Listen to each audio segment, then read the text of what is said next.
Na aula de hoje, dando sequência à nossa aula da semana passada, se você está assistindo gravado, sem limite de visualização, esquece isso. É porque você sabe que eu gravo as aulas ao vivo, depois elas vêm aqui para a plataforma. Falamos do segurado empregado, tá? Nós já vimos que você tem que ter a leitura em dia do artigo 19, 19b, ali, para que você entenda qual é a documentação. E eu quero muito tirar você desse lugar assim, ó.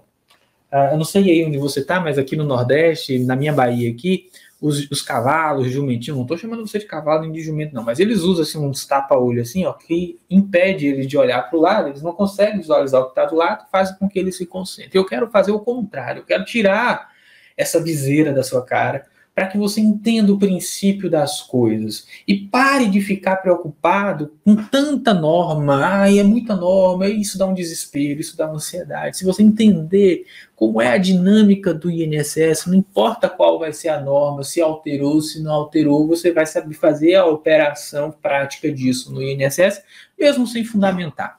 Um detalhe é que na prática previdenciária administrativa, você nem sequer precisa fundamentar os seus pedidos. Você pode simplesmente fazer um requerimento, juntar a documentação na ordem certa e ter o benefício concedido. E ao contrário do que muitos de vocês acreditam, o fato de não ter fundamentação, de não ter petição, não impede o benefício de ser concedido. Tanto é que a maioria dos benefícios que são concedidos sem auxílio de previdenciaristas como eu e você. Só que cada vez mais está ficando mais difícil o segurado fazer esse tipo de requerimento.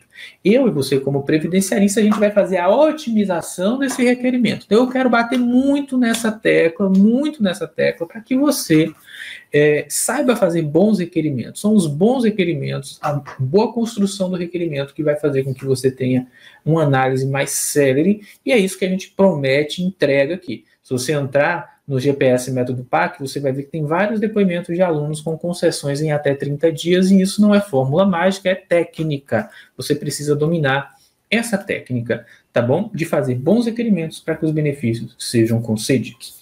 Na aula de hoje, a gente vai seguir aula 9, bloco 9 de nossa aula, a gente vai seguir falando, né, dos segurados obrigatórios. Se você tiver dúvida sobre o que foi dito nos blocos anteriores ou nessa aula, tá? Você vai comentar aqui, vai falar, professor, como é que eu fiquei com dúvida no minuto tal, você falou assim, você falou assado. Então, quando você tiver dúvida, é só você comentar que nós vamos responder aqui, tá bom? Avançando já então, já entrando no nosso conteúdo mesmo de aula, você que está ao vivo, não deixe de colocar aí o seu joinha, de se inscrever no canal. Vamos lá, dominando o CNIS, aula 9, identificando o segurado empregado doméstico. O que é que eu preciso observar? Muito prático, muito simples, muito objetivo, tá? O que você tem que tomar atenção aqui é cuidado. Não vai confundir o empregado doméstico com o empregado normal, o empregado padrão. Na aula passada eu mostrei para vocês que os requisitos do empregado padrão, do empregado comum, aquele que não é o doméstico, você vai ter uma amplitude muito maior do que a CLT, que vai prever ali habitualidade, onerosidade, pessoalidade, né? E outros requisitos específicos. No doméstico, a gente vai ter tudo isso com algumas especificidades e uma pequena diferença.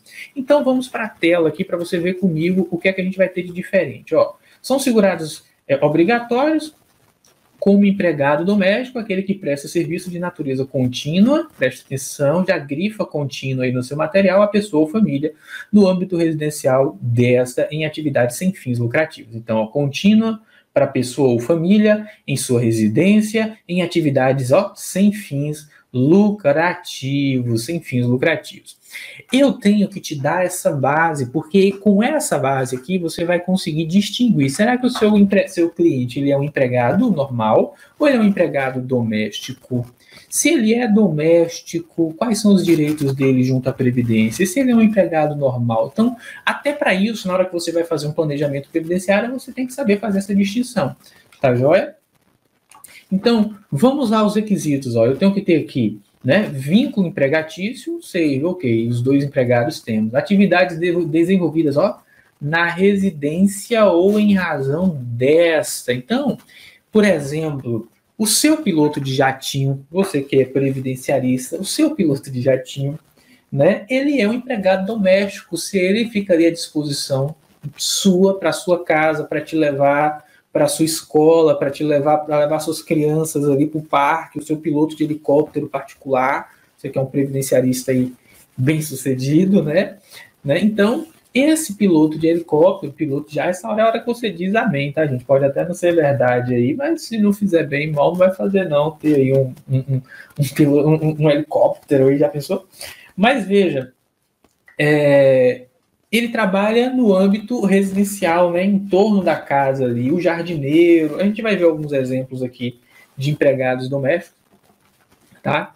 Mas essa atividade ela tem que ser desenvolvida em torno da casa, isso é muito importante para que você não confunda, tá joia? A atuação em atividades sem fins lucrativos, então você botou um empregado doméstico ali para trabalhar em algo que gera lucro, você já descaracterizou, né, esse empregado, ele deixa de ser doméstico. O trabalho doméstico ele pode ser externo também, desde que voltado para a família. Tá? Olha o que é que diz aqui o artigo 9º. Como empregado doméstico, aquele que presta serviço de forma contínua, subordinada, onerosa e pessoal, a família no âmbito residencial desta, em atividades sem fins lucrativos por mais de 2 dias por semana. Aqui a gente tem a habitualidade como requisito diferenciado, tá? Para o empregado doméstico, né? Então, veja só, por mais de 2 dias por semana. Alguns exemplos aqui de empregados domésticos: mordomo, motorista, governanta, babá, jardineiro, copeira, arrumador, cuidador de idosos, cuidador em saúde, caseiro e afins. Então, veja, caseiro, ó, a pergunta aqui de Donizete, já respondendo, viu, Donizete, você que está ao vivo aqui, caseiro, ele é considerado, sim, empregado doméstico. E se o caseiro, ele é empregado ali na roça, ele vai ser segurado especial, vai ser um trabalhador rural? Não. Caseiro, empregado doméstico é atividade urbana, anote isso daí, tá? Nós também vamos ter que ler aqui de forma obrigatória os artigos 71 a 83, tá? Da nova IN, da IN 128. E caso você tenha alguma dúvida sobre o documento ou a interpretação do artigo, comenta aqui na plataforma, você que é aluno pagante, que a gente vai te responder, que a gente vai te dar esse suporte. Tá joia?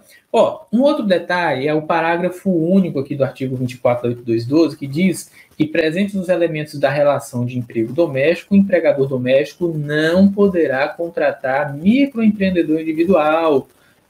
Isso acontece muito, a pessoa trabalha, é um doméstico, né? E aí, para não pagar os tributos previdenciários e trabalhistas, a pessoa fala assim, não, você vem aqui, eu pago o seu mês, você vai estar protegido pelo INSS, mas na prática é doméstico, né? Isso, para o nosso dia a dia, a gente só tem que avaliar se é doméstico ou não. Se é contribuinte individual, está pagando tudo certinho, para o âmbito de concessão de benefício previdenciário, não vai fazer tanta diferença, a não ser que o valor do benefício, da contribuição, seja superior ao salário mínimo.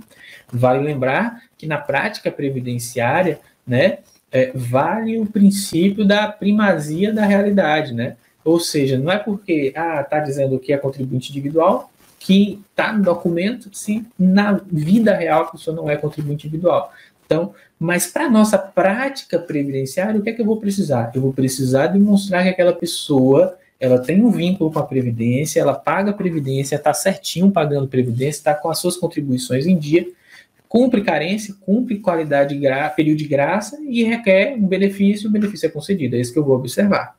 Tá? Não vou ficar muito entrando aqui vai entrar com ação trabalhista, não vai entrar, esse reconhecimento do empregado doméstico enquanto doméstico, do empregado enquanto empregado, isso é quando a gente aprofunda alguns detalhes num caso concreto. Mas, no geral, o que eu quero mostrar para você, como você vai qualificar aquele segurado, identificar ele, distinguindo ele de empregado, doméstico, trabalhador avulso, segurado especial, contribuinte individual ou facultativo. Né? É assim que a gente vai fazer, tá? Ó, empregado doméstico não pode ter menos de 18 anos, né? O empregado de condomínio residencial não são empregados domésticos, tá bom, pessoal? Eles prestam serviço, não prestam, né?